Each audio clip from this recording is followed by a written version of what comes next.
आप देख रहे हैं SY लाइव न्यूज।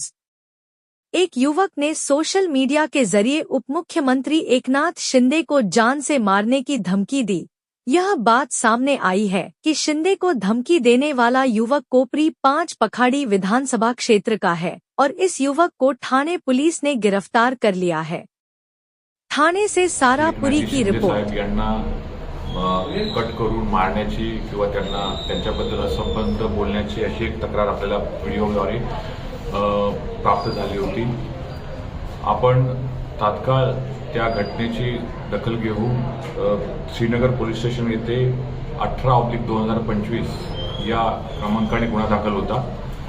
त्यातील जो आरोपी होता तो आरोपीला आपण आज रोजी ताब्यात घेतला आहे।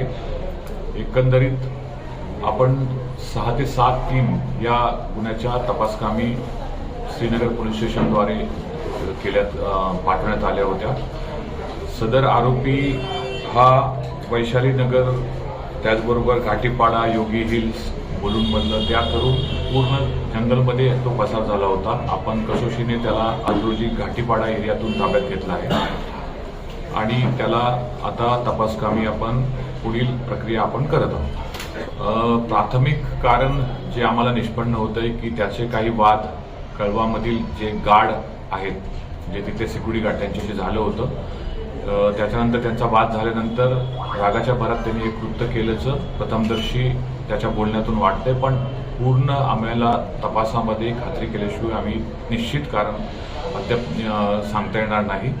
मात्र आम्ही पुढे तपास करत आहोत। आरोपीला आता माननीय कोर्टासमोर आम्ही हजर करत आहोत। मंत्रालयाचा पण उल्लेख केला होता त्यांनी, मंत्रालयामध्ये माझं नाव विचारा मी कोण आहे। प्राथमिक तपासामध्ये असं दिसतंय की तो रेग्युलर सर्वत्र फिरणारा व्यक्ती आहे। तो मंत्रालयामध्ये जात होता, इथले लोकल सगळ्या गव्हर्नमेंट ऑफिसेसला पण जात होता।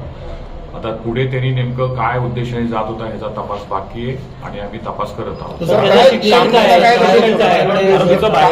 बॅकग्राऊंड काय, कामधंदा काय? बेसिकली हा बेकार आहे। 9वी पास हा अशिक्षित जवळपास 9वी पास आहे आणि सध्या कोणतंही काम करत नाही। जो मिळेल तो काम मजुरीचं करतो।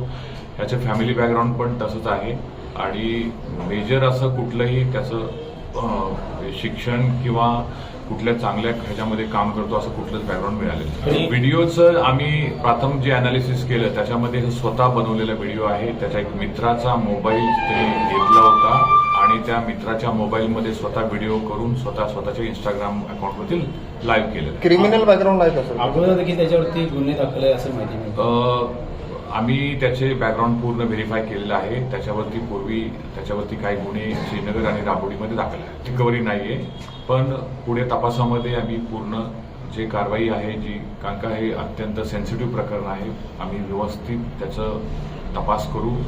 योग्य पद्धतीने ह्याची गुन्ह्याची उकल झाली त्याबद्दल मी श्रीनगर पोलीस स्टेशनचं आभार मानतो आणि पुढे आम्ही निश्चित तपास करू। असं रिपोर्ट सादर केलेला नाहीये, पण त्याचे फॅमिलीशी बोलून आम्ही पुढे तपास करत आहोत। पण त्याचं जे वर्तन आहे ते असंबद्ध असं वाटतं असं फॅमिलीचं म्हणणं आहे। ठीक आहे।